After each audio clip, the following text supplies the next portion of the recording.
Hi, I'm Dr. Jason Carmel. I direct the Pediatric Neuroscience Research Collaboration between Burke and Blythedale, and I'm here with Dr. Glen Prusky to talk about the Vision Recovery Program. Thanks so much for taking the time. Well, thank you for having me. So what got you interested in science? I've always been inquisitive, I think. My parents would certainly always tell me to stop doing something, that I was inventing some new thing, and so I found in science a way of sort of using that inquisitive nature to understand how the brain works and why people do what they do. And what's the problem you're trying to solve here in the Burke-Blythedale collaboration? It turns out that the problem we're trying to solve is at one level very simple and another level extremely complex. We're trying to really understand what children with brain injury see. And you'd think that that was well known by now, but it turns out that our ability to measure vision always requires that an individual tell us in some way what they see. And unfortunately, many of the children here can't do that. And so we're trying to figure out ways to measure vision in children to allow them to tell us what they see in a different way. Yeah. So how might you use that information? Well, often we would love to be able to recover the brain from injury, but we don't really know what the problem is that we're trying to fix. So the first use of this would be if we can specifically understand what component of vision is a problem and how bad it is. It'll allow us better to target that. Also, there are many different ideas to visual therapy that are out there, but unfortunately, we don't have good ways of measuring vision in many children, so we don't really even know whether those will work. So what we're trying to do is to develop these procedures that will allow us to not only measure what the effect of a therapy is, but we hope it'll give us insight into potential new therapies as well. So you're saying right now there's no way of knowing how much a child who can't communicate can see? No. One of the fundamental problems with something like vision or audition or other sensations is that I can never know what you see or feel or hear. I can only infer that through your actions. So normally you would get your vision measured, say, with an eye chart, but you have to say what the letter is or what the shape is. Unfortunately, many children can't understand or respond to commands in a way that will allow us to do that. So indeed, we end up with children that we can guess, but we don't really know what they see. So we're trying to figure out ways to sort of circumvent that problem by allowing them to express what they see in different ways. And actually what we use are eye movements. We use eye movements as a way of getting children to tell us what they see. So how do eye movements tell you how much they can see? Well, it turns out that our eyes move in our heads because information in the visual world needs to be stable or else we don't see it. So as information moves in the world, we move our eyes in order to stabilize it on the retina, if you will, and to actually see it precisely.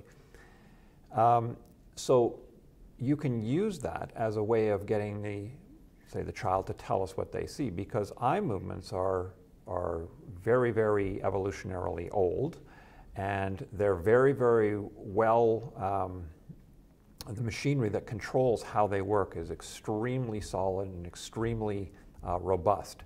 And often those movements are present even after substantial brain injury. So children who can't respond to commands or understand possibly can often move their eyes in relation to information out there in the world, so they can follow different moving objects or visual stimuli.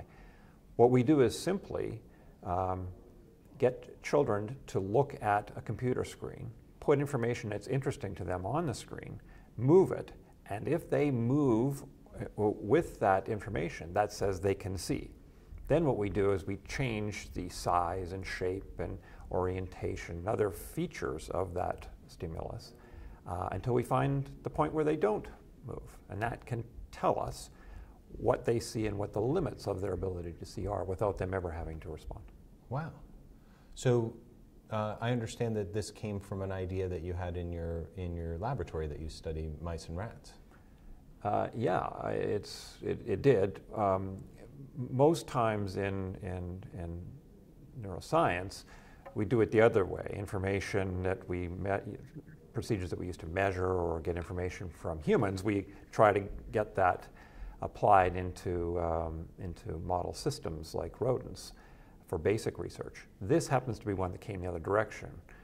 We solved a problem that was long-standing in neuroscience, that there was no way to measure visual function in rodents.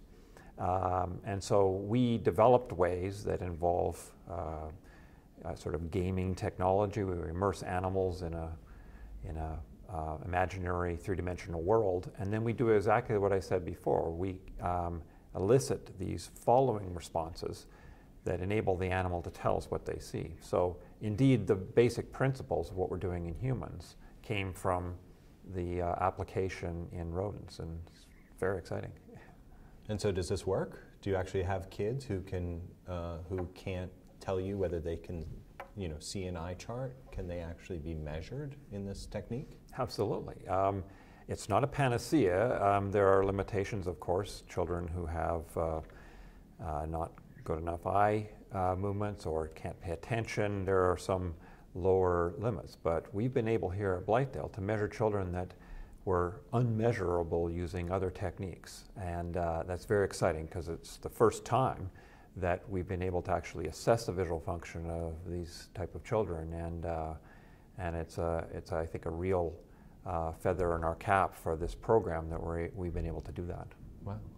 So if you're able to accurately assess the visual function, even in kids with brain injury who can't communicate, what would that enable? What would be the advantage to those kids or to the future science? Yeah, that's a great question. Well, first, as I said before, the inability to measure vision leaves you with an inability to precisely say what the actual problem is with a child after brain injury. Unfortunately, brain injury doesn't always affect only one system. Usually it affects multiple systems. So if we can't specifically say which part of vision and how much it's affected, it really leaves us in the dark in terms of accurate diagnoses. The other thing is that the good news about brain injury in children is that there's often lots of recovery. And in the visual system, we simply don't know what the rate of recovery is, the quality of recovery is over time. And so it turns out that if we knew that, we would probably be much better able to diagnose what the level of recovery will be, what the trajectory of it will be, that will allow us at least to understand what the likely scenario is for their visual recovery. And then lastly, as I also said, the inability to measure vision precisely leaves us in the dark in terms of how we actually assess whether a visual therapy has been effective. And so our ability in these children who are non-communicative to measure function means that we can understand their visual function or dysfunction early in the course of a disease, and possibly can intervene before we would normally do that, simply because we're able to understand and target what it is we're actually trying to fix. So I understand that in the rodent lab that you've used this not just as an assessment tool, but also for treatment. Yeah. There are a number of different ideas out there for how we want to approach treatment in, say, children with visual problems due to brain injury. And in our rodent lab, what we were able to show is that, like in many other systems, you can improve the function of the visual system by giving experience near the limit of ability. So that's true of many, many rehabilitative procedures. You don't just give repeated experience and easy things. You make them hard enough so that you're just at the limit of ability. And there's something almost magical about how the brain learns, that it's able to take that information and improve its function. And we've shown that in the visual system, that if you give specific visual experience near that limit of ability, It can improve the visual function. And so one of our main goals here, once we get the assessment procedures in place, is to actually test whether or not this idea, as it did in the rodents, can apply to this population and improve function. So there are kids with brain injury who are doing vision therapies now. Mm-hmm. How would your procedure differ from what's being done with those kids? I think in two ways. One is it would be a procedure that's based on a specific visual deficit. Currently, what many of the children that are assessed with this problem called cerebral visual impairment, which is really any visual problem due to injury of the brain, not the eye, is that there's a constellation of problems, and the visual therapies are often not targeted at a specific visual dysfunction. What we're trying to do is to actually map or measure specific visual dysfunctions and then target those. The second is that the therapies, as we talked about, that we would develop are based on really good basic science. The best therapies are likely to be those that are rooted in an understanding of how the nervous system works, how it changes, and since we've been able to show those changes and how it works in the rodent visual system, it would allow us to much more precisely test whether or not our approach works or not. Unfortunately, many of the approaches that are there now are not so deeply rooted in an understanding of how the brain works and how it responds to injury and to therapy. And I guess that rigorous testing of whether this thing works really depends on the sorts of assessments that you've created. Yeah, I think you're right. Yeah. Thank you so much for joining us today. I'm Dr. Jason Carmel. If you want to find out more about the Burke-Blythedale research collaboration, please visit the websites below. There are other videos about different programs as well. Thank you.